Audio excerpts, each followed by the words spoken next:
Today's story that we're going to read is Freddie the Fangtastic in the Tales of Whimsy Wood by Jessica Dawn Burks.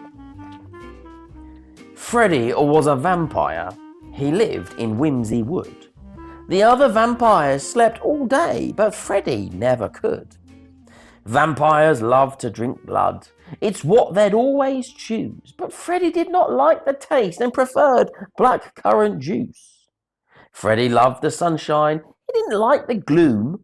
The other vampires scoffed at him when he visited their tomb.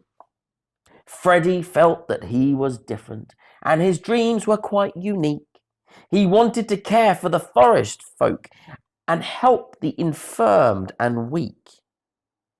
Freddie found that he enjoyed being with the woodland critters, from bandaging a bleeding paw to delivering a kitten litter.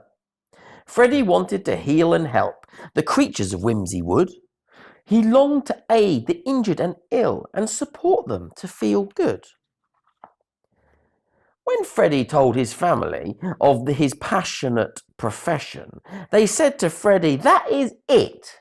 It's time you learned your lesson.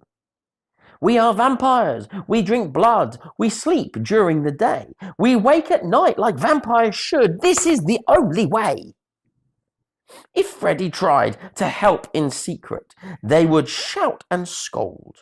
If he tried to resist their ways, they'd say, "Do as you're told." So Freddie started to sleep in the day and started to drink blood. When his forest friends asked him for help, he'd just say, "I wish I could." One day in Whimsy Wood, just as the day had started, there was a shriek and a shout, and the forest was bombarded. A bear was on the rampage, leaving all homes in a heap. The forest creatures cried for help, but Freddie was asleep. As the night time grew near and the vampires started to wake, Freddie saw the forest was destroyed like there had been a quake. The animals told Freddie about why they'd had to flee. The bear had tired himself out and fallen asleep by a tree. The vampires said that they would come and give the beast a scare.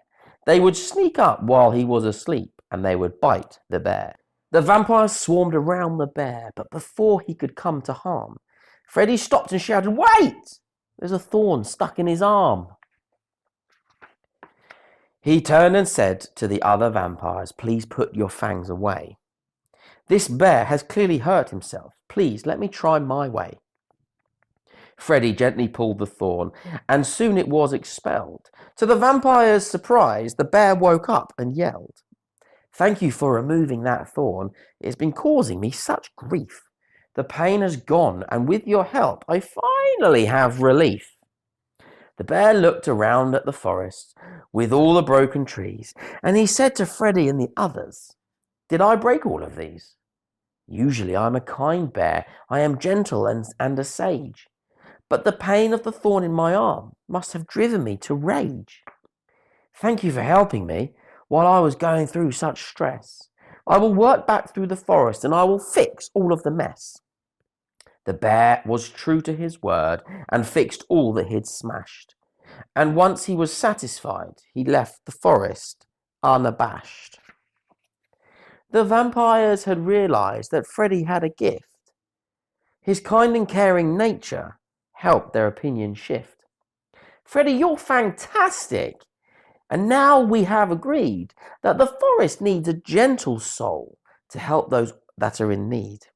Being a vampire is who you are, but so is being kind. We thought that we knew best, but you have changed our minds." In Whimsy Wood, Freddie was relieved to have finally found his place.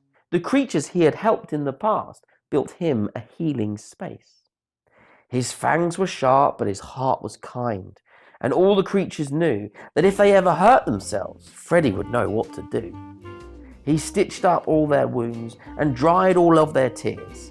He spoke to them all softly and quelled all of their fears.